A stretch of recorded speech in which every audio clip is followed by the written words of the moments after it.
Hey there, all you amazing people. Welcome back to another video of DPDR Fridays. This is the video series where I give you some quick tips about DPDR and some very easy things that you can do to aid in your recovery. And today I'm going to be talking about forums, Facebook groups, that type of stuff, and what you should do about these groups and some of the pros and cons about them. So you've probably started experiencing all these horrible DPDR symptoms and you've done a bit of research and you've come to the conclusion that, hey, maybe this is something that you have. So the next step is sort of that you go into Facebook, you go into Reddit and Quora and YouTube and all those other type of places to see if other people have what you have. And if they do have that, then what are some of the things that they're doing to recover and get out of that? This is actually quite good to do initially because it's going to give you a sense of community. It's going to make you not feel alone. It's going to give you a lot of information about what you're going through and hopefully sort of what other people have done to recover and stuff like that.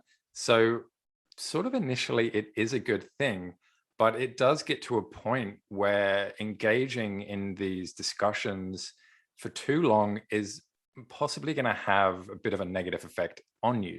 Before I talk about the negative effects, let's look at the positive ones. And obviously, one of the big positive ones is that you have realized that you're not alone. You're not going crazy. This is actually a thing. Lots of other people do experience it. So perhaps there's a little bit of relief for you there.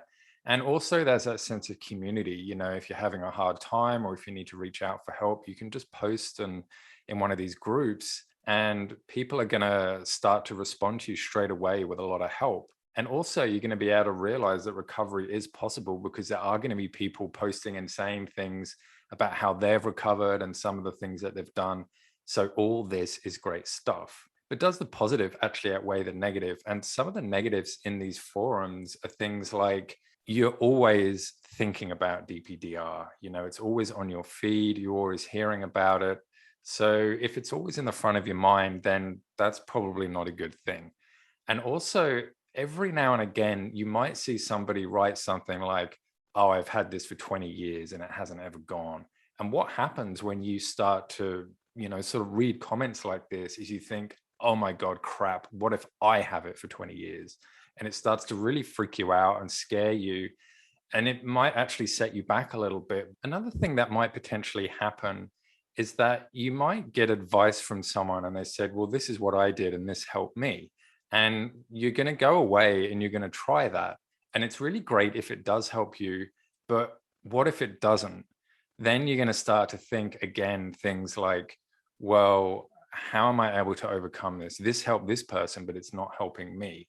You know, what do I need to do? Is this actually going to be forever? Is that comment I read about having it for 10 years, is that actually going to happen to me? So should you engage and should you stay in all these forums or should you just get the heck out of there and, start to get it out of your life a little bit? So initially what I recommend is that just go in there for a little bit, just do a tiny little bit of research just to confirm the fact that you've got what you think you've got, that you're not alone, maybe look at a few things that other people have done to recover. And now once you've ticked all that boxes, you've sort of satisfied yourself, then I recommend getting the heck out of there. And the reason that you should get the heck out of there is because if you're just in there, you could just start on this spiral where all you do is go online and research this stuff.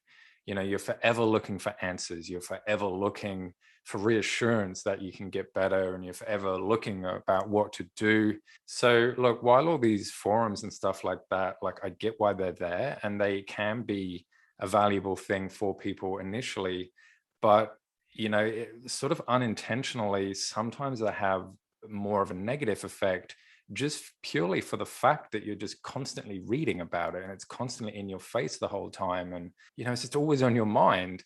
And if it's always on your mind, there's the expression of what you focus on is what you get. So if you're just constantly focusing on the symptoms and the DPTR, then that's what you're going to constantly get.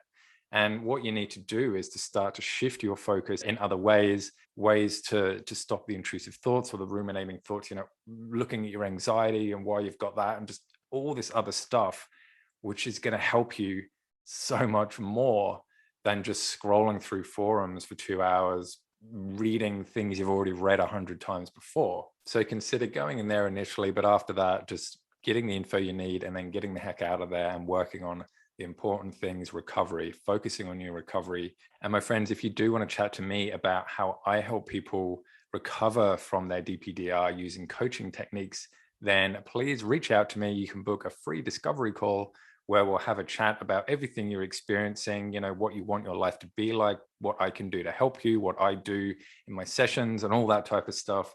You can find a link to that in the description of the video. And until next time, I'll see you all in the next video. Bye.